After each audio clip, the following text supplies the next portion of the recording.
Welcome to the Fascia-Informed Therapist, the essential podcast for occupational therapy professionals looking to deepen their understanding of fascia's pivotal role in therapy and health. I'm your host, Amy Mayer, an experienced occupational therapist, practice owner, and dedicated educator. Here we'll dive into the fascinating world of fascia, exploring its significance in the human body and its critical influence on occupational therapy practice. Each episode will bring you cutting-edge insights, expert interviews, and practical strategies to help you confidently integrate the science of fascia into your therapeutic approach. Whether you're a seasoned practitioner or just starting out, our goal is to equip you with high-quality, evidence-based, and fascia-informed continuing education opportunities that will enhance your skills and benefit your clients. So join us as we unravel the complexities of fascia and transform the way you practice occupational therapy.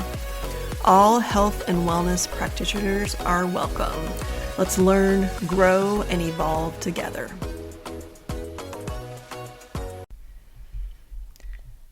Hi, this is Amy, and this is another edition of the Fascia-Informed Therapist. And today we're going to talk about cupping.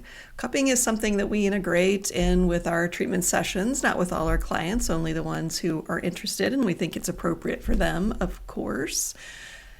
Cupping has become more popular. More of our clients are asking about it. I've had therapists ask about it at many of our sessions that we teach live.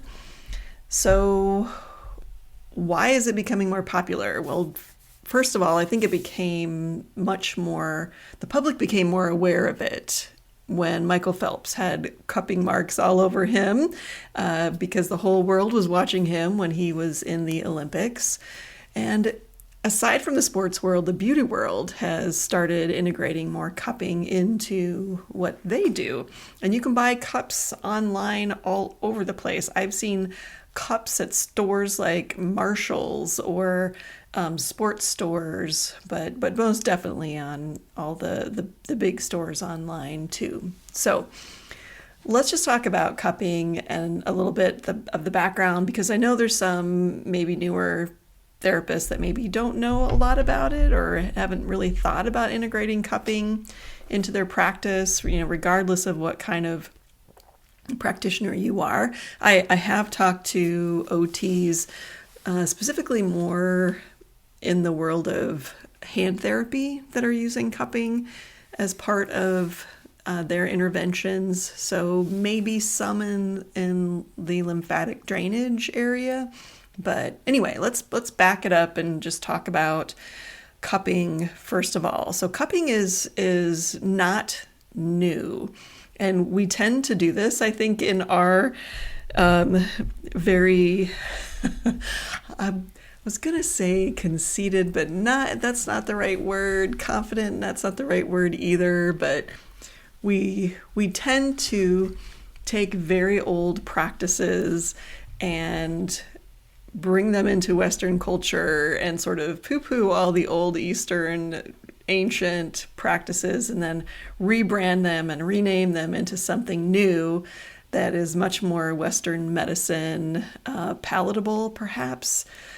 Rather than just saying, oh, we're going to do some gua sha, we have to say, no, we're going to do instrument-assisted myofascial tissue release and make it something really complicated. But anyway, cupping is also one of those things, one of those ancient forms of alternative medicine, or probably wasn't alternative for them. That was part of normal medicine. But it goes back as early as 3000 BC, and it has roots in Chinese medicine, Egyptian, and Middle Eastern cultures, and it was probably in many other cultures as well. But its original purpose was to draw out pathogens from the body and stimulate the flow of the qi, or the vital energy in Chinese medicine, and facilitate healing by improving blood flow. And I think, they didn't have all the biochemistry that we have today, but we can definitely crosswalk our biochem ideas into drawing pathogens out of the body, and we'll probably circle back to that. But I found this little piece that might be interesting. The Ebers Papyrus, one of the oldest medical textbooks in the world from Egypt, around 1515 BC, mentions the use of cupping for removing foreign matter from the body. And similarly, traditional Chinese medicine uses cupping extensively for various conditions, including respiratory diseases, pain management, and skin issues. And I got to go to China a couple years in a row. I think it was 2008 and 9, back when I worked at Creighton, and we did consulting in some of the hospitals in China to help them understand what we do here for OT and PT practice. And in turn, they let us tour their Chinese medicine hospitals, and we saw all different kinds of Chinese medicine practices, and some of us got to experience it. I did not, unfortunately, but got to see it done. And cupping was one of those practices that they still use widely over there. And so we're catching on that stuff works, and so many different kinds of practitioners are using cupping. So cupping simply involves placing some form of cups on the skin to create suction. And again, this is believed to mobilize blood flow and promote healing from a wide range of medical ailments. Traditionally, cups were made from things like bamboo or clay or animal horns, but now glass is used primarily by more of the traditional Chinese medicine practitioners here in the United States. I have seen other practitioners, massage therapists, use glass, but that is not the kind that I would recommend, because with the glass, you have to use fire to create the vacuum to pull the air out before you place it on the skin. And as we'll talk about, there's some literature that talks about the potential injury, and that's the place where I think you get the most injury, is if you're using glass and fire. And I have had that done on me. And there was some times where I was like, oh, that's really hot. But it was by a Chinese medicine trained woman who was also trained as a traditionally trained nurse, who then went and got Chinese medicine trained and does acupuncture and more of the traditional cupping and some other things in that genre. But when she slapped those on me, that was super hot, and I don't know if you can really modulate the amount of suction as easily when you're using fire as you can with the other types of cups, like silicone cups that I prefer to use. So being really, I don't think probably many people listening to this are probably going to use the glass and fire method, but who knows? Go get traditional Chinese medicine trained, and perhaps you can. So today, cupping is used pretty much everywhere in the United States in traditional and non-traditional settings. And I would definitely say the literature is still developing, just like a lot of those. Well, we'll talk about that in a second. But back when I started using cupping, I was looking for the literature several years ago and really wasn't able to find a lot that was really helpful to me. But when I re-looked in preparation for this podcast, there's actually quite a bit out there now, and it's pretty interesting. But I think the really great thing is about cupping is that you can get some good results with minimal side effects, and you can use it for quite a lot. So there's lots of different types of cupping and cups. So the types of cupping, people can do flash cupping. I think that's probably more in the beauty industry, where it's just like a quick, you pop the cup on and pull it off, pop it on, pull it off. And then gliding, where you push the air out in some way, and then you pull the cup along the skin to glide it and pull the tissues up. And then a squeeze and release, which is hold it on there for a while, squeeze it in there, and then pop it off, or leaving it on. Then there's also a form of cupping called wet cupping, but it is not typically practiced in Western medicine. And if you are looking at this at all, you really need to check your state licensure laws about whether or not you can do that, because wet cupping traditionally involves cutting the skin either before or after cupping or in between cupping sessions. So definitely something that I do not do. Please don't email me about that. The different types of cups are, I've kind of talked about the glass fire cups. There's little plastic cups that have a port on them where you can pump the air out. And there's some battery operated cups where you can put it on and you can dial up the suction. And I actually bought and tried one of those, and that does not have a low enough setting that I feel comfortable using it on most of my clients or even myself. But it is an interesting tool to mess around with and just see what it does. But I think the most popular are the silicone, and that is what I use most of the time. It's just very, very simple, and I think you can really modulate the amount of air you press out and really modulate the suction or the experience the client has.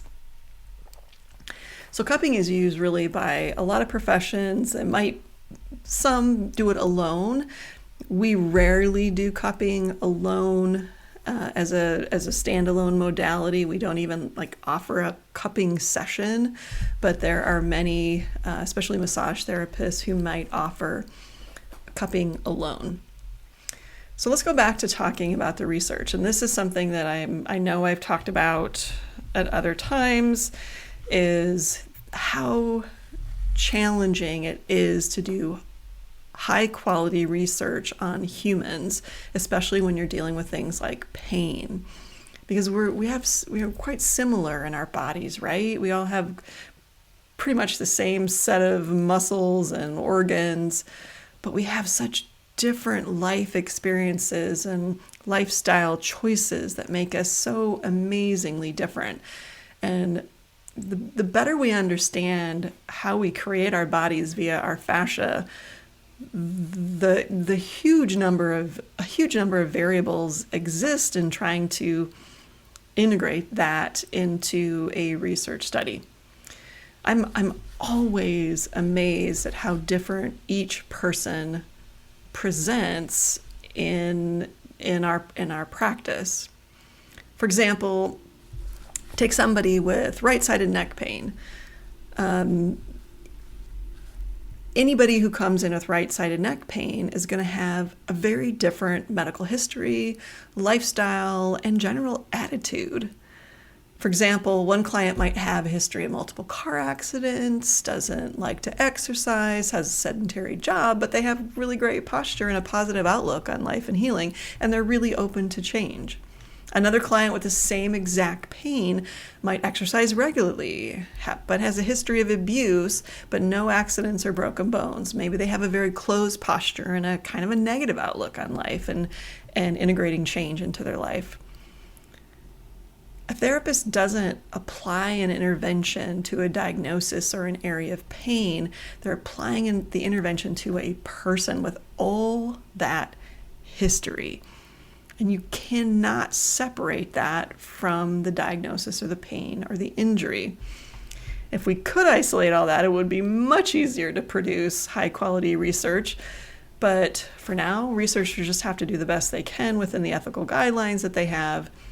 But this makes it so challenging to find really good research on any kind of modality. I'm not just talking about cupping here. I'm talking about myofascial work or, whatever. It doesn't matter. And it doesn't even have to be just things we do in PT and massage and yoga and acupuncture and medicine.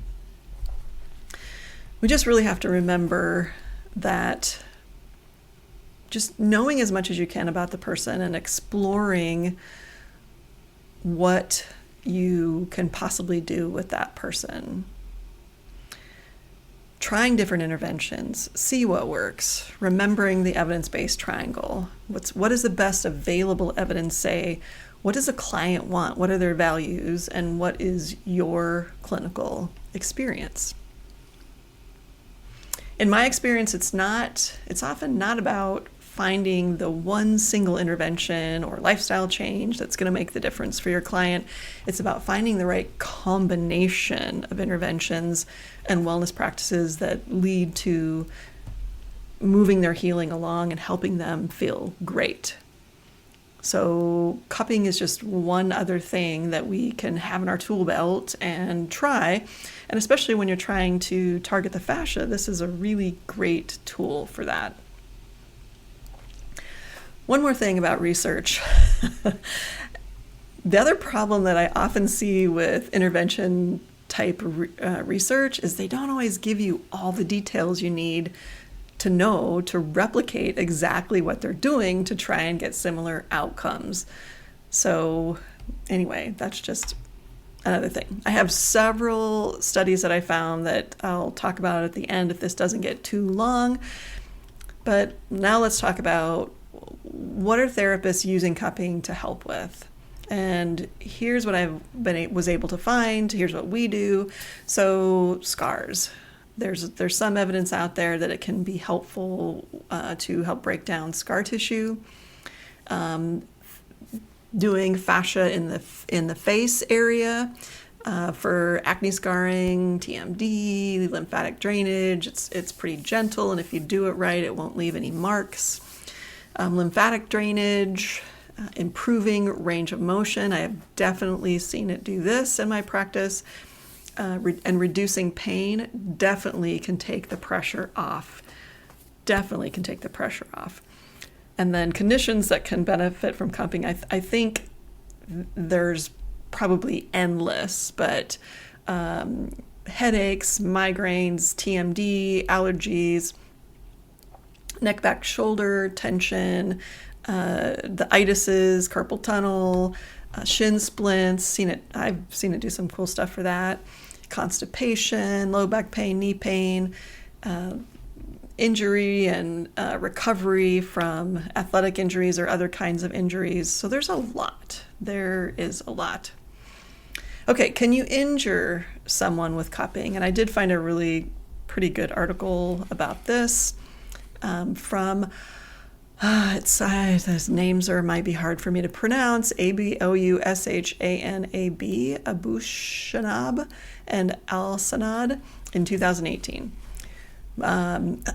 According to them, yes, you can injure somebody with cupping, but it's not typically severe and it's infrequent. And as I mentioned earlier, it often is going to happen with the glass and fire style cupping.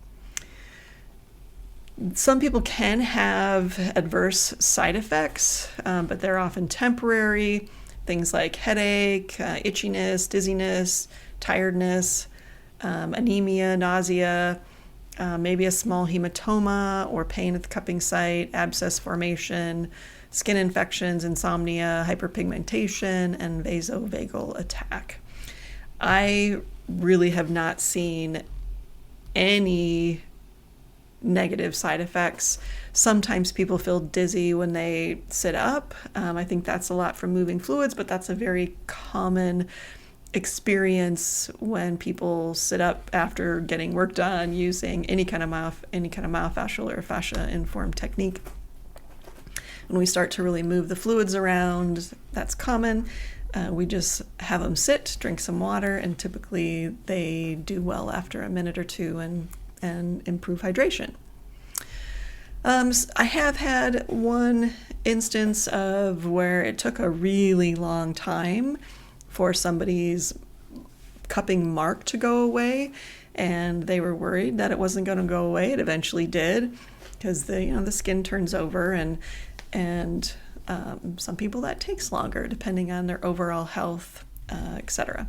So I do a thorough evaluation with each client before I begin any technique. We will not touch a client unless we have done an evaluation. Now, we will work with clients to teach them how to do self-treatment without a evaluation, but when they're in come into the workshops, they sign a waiver. We do go through a lot of, we don't teach cupping in a workshop presently, but I'm talking about the self-treatment, myofascial self-treatment workshops where we use the therapy balls.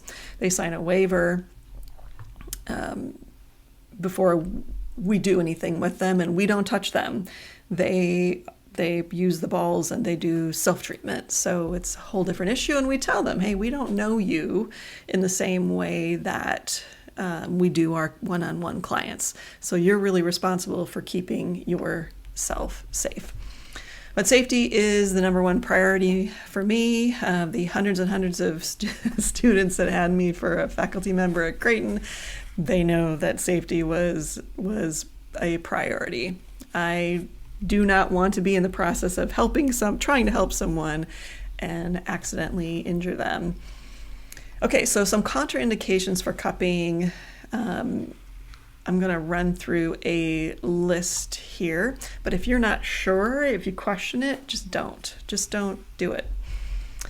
Okay, there are likely lots of other approaches you can do instead. So what to be careful of? If someone's on blood thinners, it doesn't mean you can't do it, but you need to be really, really, really cautious. Maybe just try one cup somewhere and leave it on for just a minute or two and see what happens. But I would really lean to not in this particular case. There's, again, a lot of other things you can do. Detoxification process. Cupping, when we think of detoxification, if we go back to understanding that the fascial system is not just the web, it's also the ground substance. And when that web gets tight and sticky in places, it cannot allow that ground substance to flow. And what will happen then is the cellular waste will get sort of stuck in that place and nutrients can't get in. And that's often what some people will call a trigger point. So if you're pulling and moving, trying to open that space and allow movement of those fluids, and all that cellular waste starts to go back into the system to get filtered out, then that can act like a detox to the body, and people can feel sort of yucky. And some people say that the marks you get from cupping are more related to this process, to moving that stagnant ground substance, moving that fluid along. But I don't know that the literature is super exactly clear on what that is. So people with liver and kidney disorders, so if you're going through that, like if you open that space and you start to move all that fluid around and there's all that cellular waste in there that has to be filtered out, if you have somebody with disorders like this, that can potentially cause overload. So if you are going to, then again, I would start very few cups, maybe just one or two, see how they respond, and then increase from there if you get the outcomes that you're looking for. Pregnancy, not something I would necessarily do unless it is like really in the extremities. But even then, if you're in some place that's been chronically tight, you don't want to overwhelm the system with letting too much go at one time.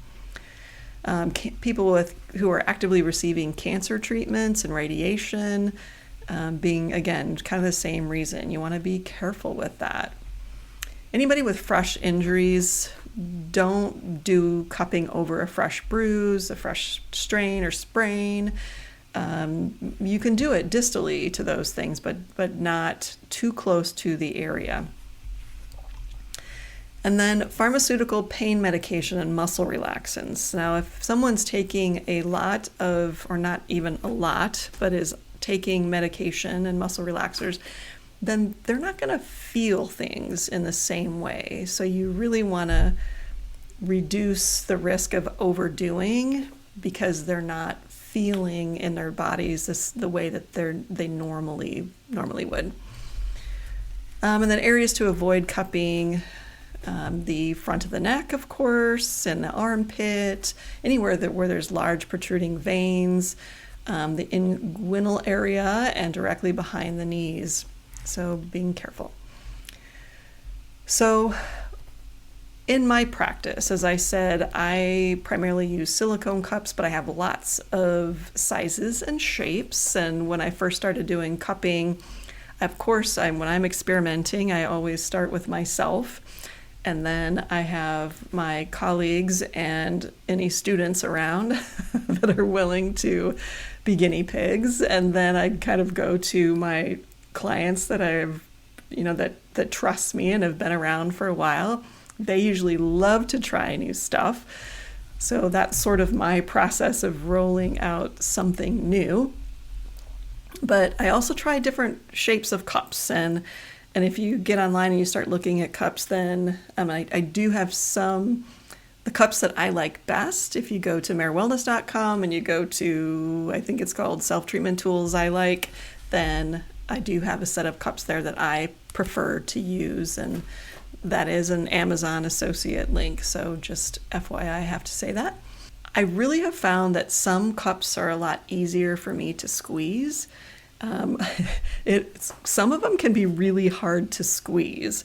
And it's kind of funny when I first have a student, and I'm sure Caitlin will be fine with me saying this, is that when she first started using the cups, I would just pop it on with one hand and she had to use two hands to squeeze the cups. So some of them can be more difficult to squeeze the air out of, and just being aware of that. And sometimes the bigger they are or the thicker the silicone is, you may want to experiment. Don't buy a huge set of cups that are all the same particular style. Maybe try a few of different thicknesses and shapes to see what works better for what you want. And then there's also sizes. So there's some really teeny ones that you can use maybe more on smaller areas like the wrist or the thenar eminence, places like that. But then some bigger ones that are several inches wide that you can use in the bigger areas like the low back and the hips and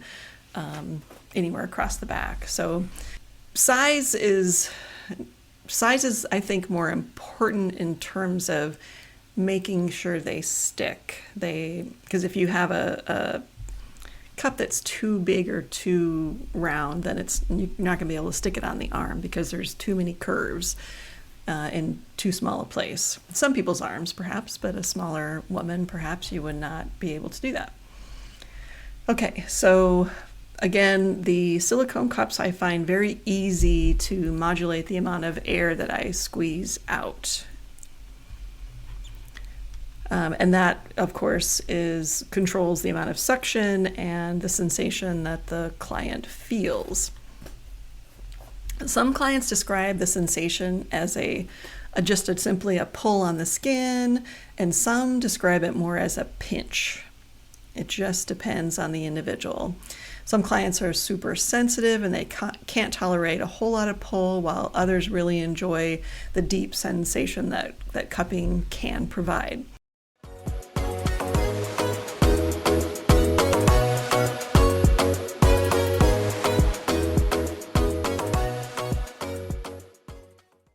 Hi, this is Amy. Did you know that we have great CE designed for occupational therapy practitioners? However, all fascia-curious, growth-oriented, traditional and non-traditional health and wellness practitioners are welcome. We believe learning fascia science is the fastest way to drive innovation, expand your treatment options, and re-energize your practice. Why? It's an entirely new layer you can add to your existing expertise. Why learn with us? If you're feeling stuck or crave CE that will take you deeper into topics that give you actionable knowledge and skills you can apply immediately, that is exactly what we create. I've been educating adult learners for nearly 3 decades, and I apply all the science and techniques I teach in my courses with my clients and to myself every single day. Whether you're a new graduate or a seasoned practitioner, learning about fascia will transform and energize your practice. Check out our library. Can't decide where to start? My recommendation is to start with the science and grow from there.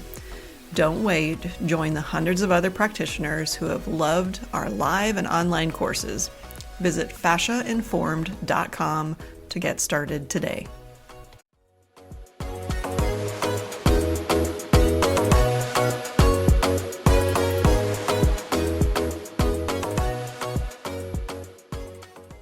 So why do I choose to use cups as an OT who specializes in working with people with pain, and people tend to come to us because we practice myofascial work, and so why do I use them if they're coming for that? Well, the cups are another way to pull on the skin, to pull the fascia below.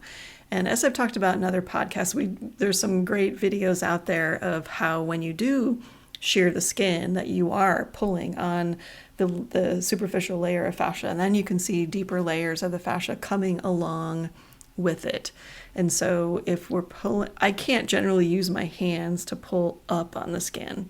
So it just gives me another angle that I can pull on the tissues to try and open up the spaces to take the pressure off. Now, I don't use cupping with all my clients. I typically suggest cupping with clients who have multiple stubborn areas of tension in their bodies. And some clients absolutely love it, and other clients prefer not to. It's because maybe they either already do it themselves at home, or they have another practitioner who does it, or they simply don't like how it feels, or they haven't seen benefits from cupping in the past. So how do I decide where to place the cups? I use pretty much the same principles I do when I'm applying myofascial release to people. We always look at them in terms of where we see the tension in their body via their posture or how they move, but also what they're telling us in terms of what they're feeling. And then we place them in the area of tension or pain.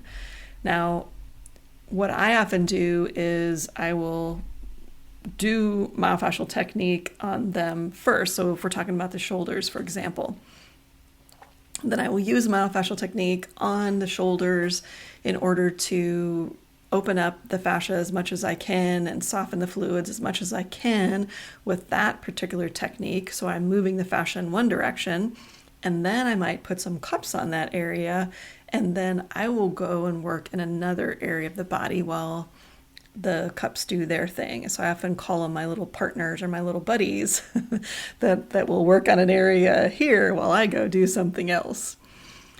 So that is one strategy. It's rare that I would just put cups on an area and not do hands-on work with them first, unless we don't have a lot of time. I'll suggest, if this is your priority, say your hips are your priority today, but your shoulders are a little achy, then let's just put some cups on the shoulders and I'll work on the hips or something like that.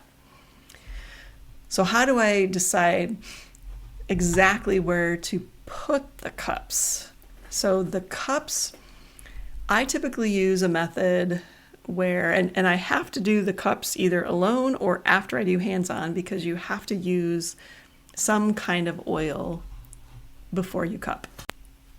Or maybe that's not completely true. You can put a cup on and get it to stay without oil in some cases, but the way that I cup, I need to be able to put that cup on and slide it around.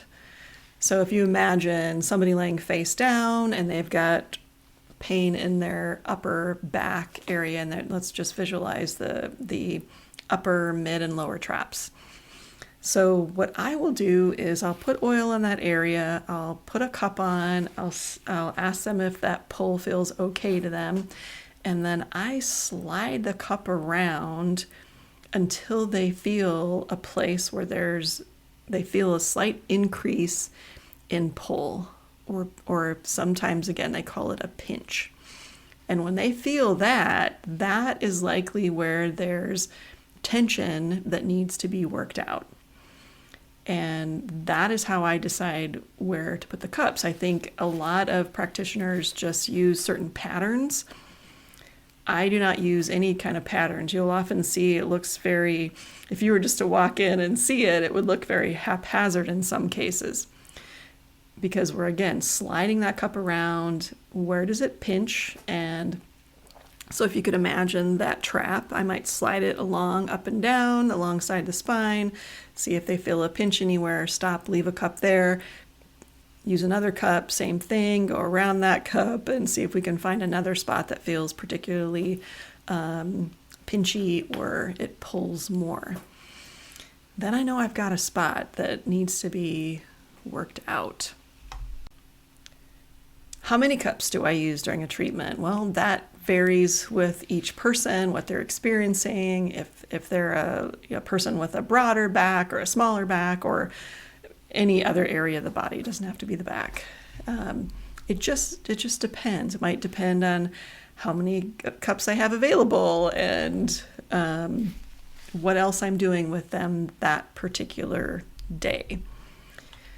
How long do I leave them on? Well, the first time I cup, it might just be a minute or two. But that's the other reason that I like the silicone cups is because and I recommend buy the clear ones because you can see through them and you can see what's going on with their skin. But start with just a few minutes, see how they feel, see how they respond. And it's very safe, but everybody responds differently. And then after you know they're responding positively, you can usually kick that up to between 15 and 20 minutes and see how it goes. You can always move them to new spots as well. And then what do we do while the cups are on? What often will happen when somebody's got the cups on is that they'll notice, and I ask them to watch for this or pay attention to this. So they'll often feel that there's a dissipation in the sensation of pull. Just like when we're doing hands-on fascial work, they often feel like an increase in tension and then it relaxes. They often feel the very same thing with the cups. And what we do then is we have options. One, we can try and pinch a little bit more air out of the cups and see if we can get a little bit more pull. But the other option is what I think so much more effective, and that is to have the person change the shape of their body. So again, let's take the upper back. So if I have someone who is laying face down and we've got cups on there around their shoulder blades, for example, and they've got their arms by their side, and that's typically where I'll have them start if this is my plan. Then once the cups have been on and they have had a lot of dissipation of sensation, I'll have them then drop their arms off the sides of the table. And this changes the tension relationship in that area and they feel an increase in the pull. And then I'm continuing to do something else and asking them to pay attention. And when they hear that, when they experience that dissipation of sensation, then we might take the arms up beside their ears and their hands are in front of their head. And then that kicks the sensation up again. So we're changing that tension relationship of the tissues under the cup. And so we get a deeper, wider, longer pull into the tissues. And that it can be so helpful and opening. Now, if I have someone who has a little bit more mobility, the last phase of that is often them coming back into a child's pose and stretching the arms forward while they're in the child's pose on the table.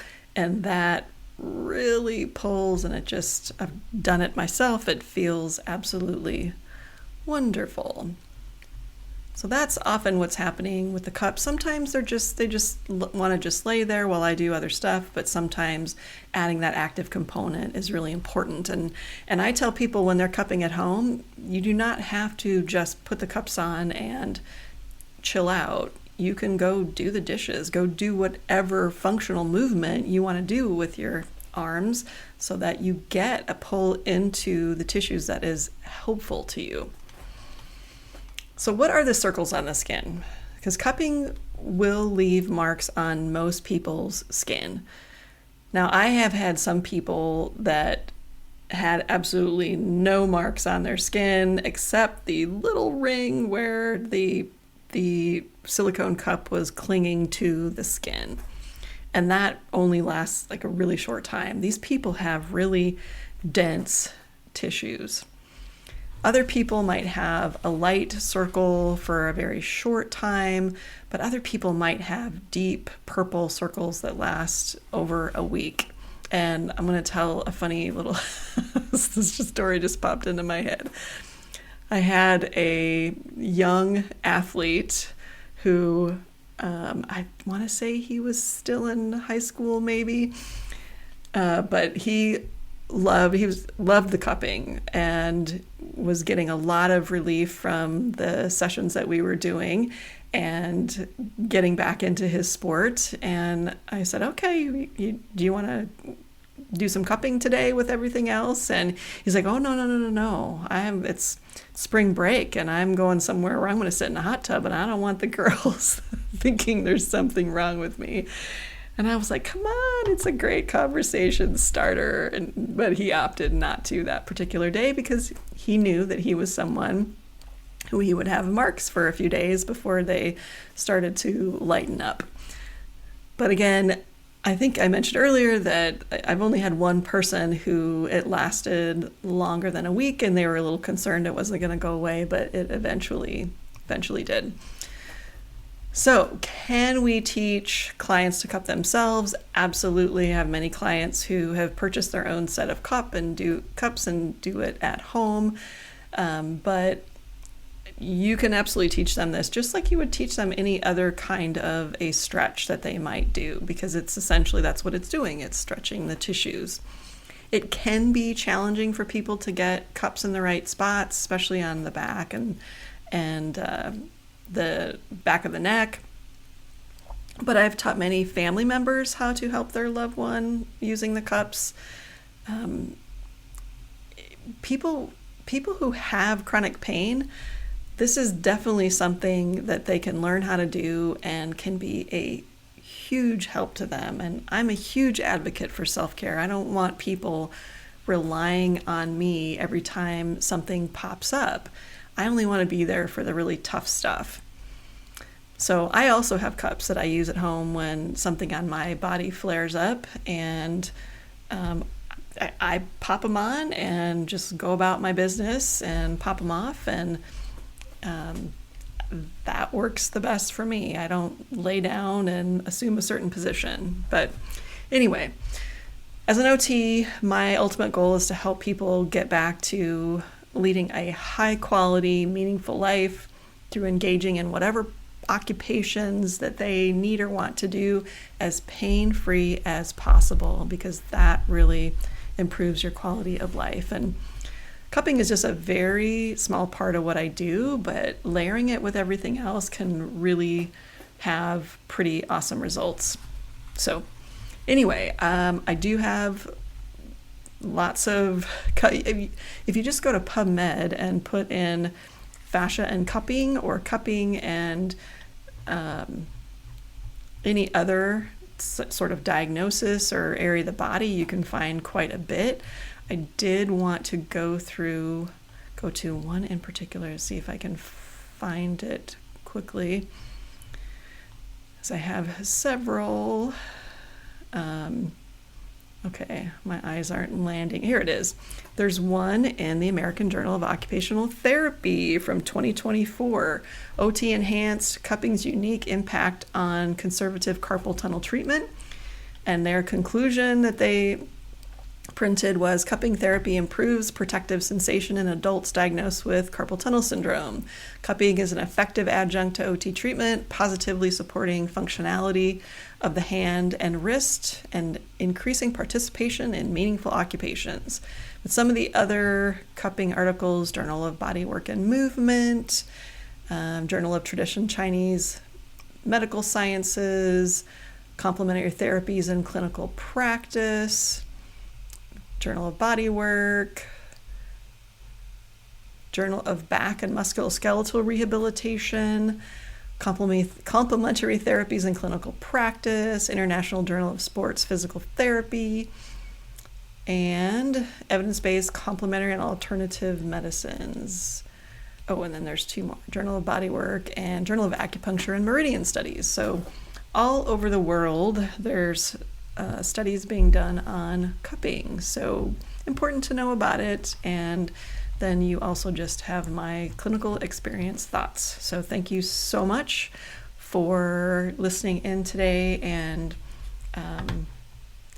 thank you. Take care. Thank you for tuning in to the Fascia-Informed Therapist. It's been a pleasure sharing insights and strategies to help you integrate fascia science into your practice. I'm Amy Mayer, and I hope today's episode has inspired you to explore further and take your therapeutic skills to the next level. Remember, we're committed to creating and providing top-notch, evidence-based, fascia-informed continuing education that empowers you as an occupational therapy practitioner. Stay connected with us for more enriching content, and don't forget to check out our online courses to deepen your expertise. Until next time, keep expanding your knowledge, refining your skills, and confidently applying the science of fascia to your practice. Here's to advancing together in health and wellness.